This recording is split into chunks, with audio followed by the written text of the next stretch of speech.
स्वागत है दोस्तों आप सभी का आपके अपने मिष्टी ब्लॉग चैनल में। आप लोग कैसे हैं? उम्मीद करती हूँ कि आप लोग सब ठीक ही होंगे।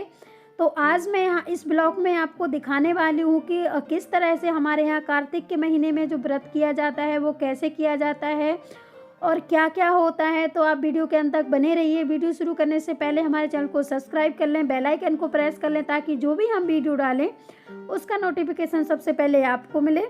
तो यहाँ पे देखिए हमारे यहाँ राधा कृष्ण जी की पूजा होती है तो वो बना लेंगे पहले।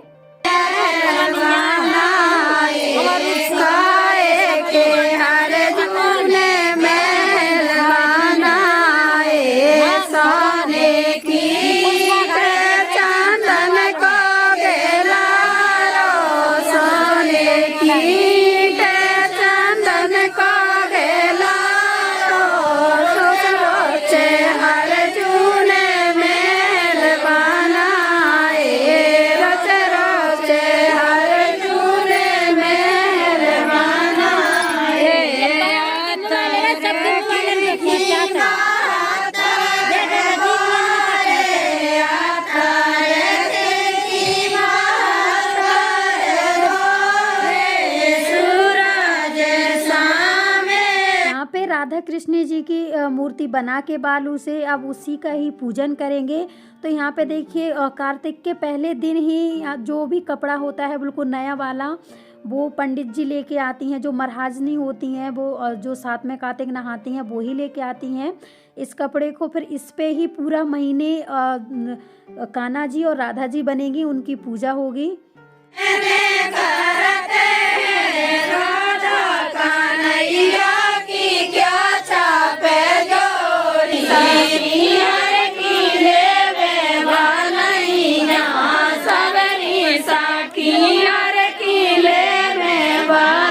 जो पूजा का गाना होता है वो गाते जाते हैं और यहाँ पे सभी लोग बारी बारी करके पूजा करते जाते हैं। क्योंकि हम लोग जो कार्तिक नहाए हुए थे वो 105 लेडीज़ थे, तो हम लोग सभी एक साथ तो है नहीं कि सभी ठाकुर जी को बैठ जाएंगे ठाकुर जी के पास। तो यहाँ पे एक गोला बन जाता था ठाकुर जी के पास। आसपास में चारों साइड ठाकुर जी के देखिए यहाँ पे कलश रखे रहते थे। और जो गांठ बनती है ना कार्तिक में, गांठें भी बनती हैं, उससे ये रहता है कि बहुत ही नियम से चलना पड़ता है। जो नियम होते हैं कार्तिक के उससे चलना होता है। तो यहाँ पे देखिए पहले पूजा होगी। यहाँ पे सुबह यहाँ पे ठाकुर जी के पास पूजा होती है, उनकी पूजा होती है। और जो भी हम लोग खाते हैं, केला हुआ, शकलकंदी हुई, सेब हुआ, जो भी हम लोग खाते हैं, तो देखिए यहाँ पे फल भी ज़्यादा कुछ नहीं खाए जाते हैं, 2-3 ही फल खाए जाते हैं हमारे यहाँ तो कार्तिक में। तो यहाँ पे देखिए हम लोग वो भी चढ़ा देते हैं ठाकुर जी की सुबह पूजा में। और यहाँ पे कर रहे हैं हम लोग होम। तो देखिए मेरा भी आज मैं पीछे खड़ी हुई थी तो यहाँ पे मैं भी अभी ही करने आई हूँ, ग्रीन साड़ी पहने खड़ी जो पूजा कर रहे हैं। तो यहाँ पे देखिए पंडित जी भी आ चुके हैं और पंडित जी थोड़ा सा जल्दी आ जाते हैं और हम लोग यहाँ पे अभी पूजा करेंगे। पूजा करने के बाद आरती होगी, आरती के बाद फिर हम लोग पोथी सुनेंगे। ये पूरा 1 महीने आते हैं पोथी सुनाने। तो यहाँ पे देखिए रोज का इनका आना होता है। यहाँ पे बारी बारी करके सभी लेडीज़ यहाँ पे पूजा करती जा रही हैं और यकीन मानिए बहुत ही अच्छा लगता है क्योंकि 104 लेडीज़ होती हैं और सभी लोग पूजा करती हैं, सभी लोग पूरी आरती गाती हैं, जो भी पूजा का गाना है वो गाती हैं। बहुत ही अच्छा लगता है। पूरे महीने का पता भी नहीं चलता है कि कहाँ से निकल गया। तो यहाँ पे तो आप देख ही सकते हैं कि कितनी भीड़ लग रखी हुई है। और यहाँ पे ये नहीं है कि कुछ बात हुई, ऐसी कुछ भी नहीं होती है। 1 महीने बिल्कुल शांति से बीतता है और बहुत ही अच्छे हंसी खुशी से ये पूरा महीना निकल जाता है। तो यहाँ पे सभी लोग बारी बारी से पूजा करते जा रहे हैं। यहाँ पे मैं भी कर रही हूँ पूजा। और पूजा करने के बाद यहाँ पे फिर पोथी होगी और पोथी सुनने के बाद फिर यहाँ पे परिक्रमा लगाएंगे। लगा के फिर हम लोग आगे की जो पूजा होती है वो करते हैं। तो मैं पूजा तो यहाँ पे हो चुकी है, अब होगी यहाँ पे परिक्रमा।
सभी जने कान्हा जी को झूला झुलाएंगे।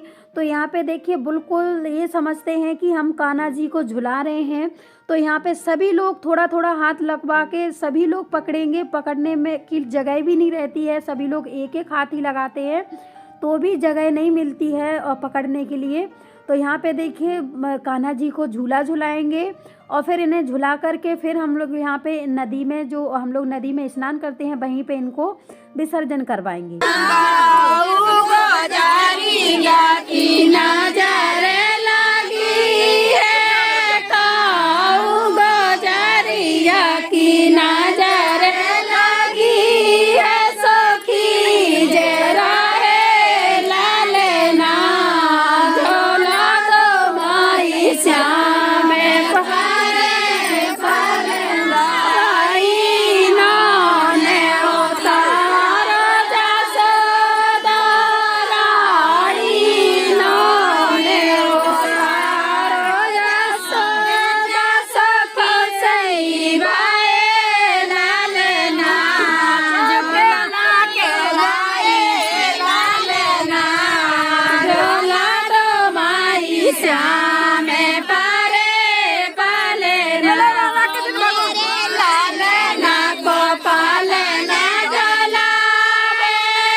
अब हो गया है झूला झुलाने का गाना ख़त्म। तो अब हमें जाना है विसर्जन करने जो कान्हा जी बनाते हैं। तो रोज़ पूरे महीने ऐसा ही होता है कि पहले राधा कृष्ण बनाए जाते हैं, उनकी पूजा की जाती है, पूजा करने के बाद फिर उनको विसर्जन करते हैं, रोज़ ही करते हैं। तो यहाँ पे देखिए सभी लोग जाते हैं, कुछ लोग आगे निकल जाते हैं, कुछ लोग भगवान जी को पकड़ के चलते हैं, जो छन्ना बोलते हैं उसे पकड़ के चलते हैं।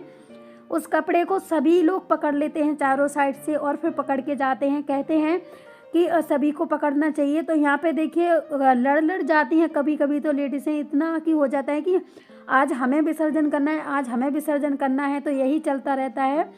और कई लोग तो नहा भी जाती हैं, नदी में फिसल जाती हैं, तो नहाई हुई भी और दोबारा से गीली हो जाती हैं। तो यहाँ पे देखिए सभी लोग, हम लोग जा रहे हैं विसर्जन करने।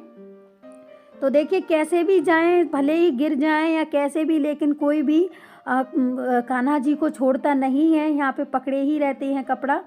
तो देखिए यहाँ पे मैं तो 4-5 दिन ही जा पाई थी, क्योंकि इतने जन हो जाते हैं ना कि पकड़ना बहुत मुश्किल हो जाता है। यहाँ पे देखिए पहले से ही भीड़ इकट्ठी हो चुकी है जहाँ पे कान्हा जी को विसर्जन करेंगे। तो यहाँ पे देखिए कुछ लोग पहले ही जा चुकी हैं। जो भी यहाँ पे चढ़ाते हैं कान्हा जी को ला के घर से, वो सब कुछ ही यहाँ पे विसर्जन होता है। थोड़ा सा महाराज होती हैं जो महाराजनी, उनको रख देते हैं निकाल के। तो यहाँ पे जो भी जाता है कान्हा जी के साथ विसर्जन के लिए, वो एक प्रसाद के रूप में होता है। तो जिसको जो भी मिलता है उन्हें विसर्जन करने के बाद, तो वो सब कुछ वो लोग थोड़ा थोड़ा ही एक तरह प्रसाद के रूप में मान लेते हैं, और वो फिर ला के जो भी हमारा व्रत होता है उसमें के साथ ही हम लोग खा लेते हैं और थोड़ा सा बांट देते हैं, ताकि वो कहते हैं कि वो प्रसाद होता है, तो उसे बड़े ही संभाल के लाते हैं और उसे रखा जाता है। यहाँ पे देखिए जिस कपड़े में हमने राधा कृष्ण जी बनाए थे, तो उन्हें हमने अच्छे से विसर्जन कर दिया है। उस कपड़े को धुल के फिर वो हम कपड़े से सभी को उस कपड़े की छींटा दे देंगे, ताकि ये दिए जाते हैं। तो यहाँ पे दूसरे दिन फिर उसी कपड़े पे बनेंगे कान्हा जी। तो इस तरीके से पूरे महीने इसी कपड़े से पूजा होती है, और इस तरीके से ही सभी लोग मिलजुल कर पूरा कार्तिक का महीना बिताते हैं। तो यहाँ पे देखिए कितनी सभी लोग यहाँ पे विसर्जन करके और यहाँ पे निकलने लगे हैं। तो पूजा यहाँ से ही सुबह की पूजा हो चुकी है। अब जो होगी वो शाम की होगी, वो अब घर पे करते हैं। शाम में यहाँ पे कोई भी नहीं आता है, सुबह के ही टाइम पूजा होती है। तो ये देखिए सभी लोग कुछ वहीं पर हैं ठाकुर जी के पास जहाँ पे पूजा की थी, और कुछ लोग यहाँ पे विसर्जन करवाने आए थे। तो इस तरीके से कार्तिक के महीने में पूजा होती